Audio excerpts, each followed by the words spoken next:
নোয়াখালীর সুবর্ণচর উপজেলা পরিষদের ডিজিটাল সেন্টার থেকে চুরি যাওয়া 23টি মোবাইল ট্যাব ও 3টি ল্যাপটপ সহ অভিযুক্ত এক আনসার সদস্যকে গ্রেপ্তার করা হয়েছে।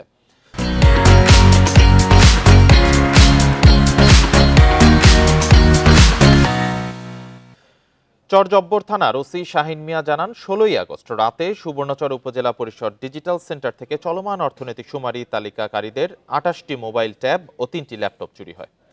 এর কিছুদিন পর আনসারের চাকরি ছেড়ে অটোরিকশা চালানো শুরু করে অভিযুক্ত মোহাম্মদ মোস্তাফিজ। শুক্রবার রাতে তাকে গ্রেপ্তারের পর জব্দ করা হয় একটি মোবাইল ট্যাব ও 3টি ল্যাপটপ। পরে তার দেয়া তথ্যে উদ্ধার হয় আরও 22টি ট্যাব। শনিবার আদালতের মাধ্যমে তাকে কারাগারে পাঠানো হয়।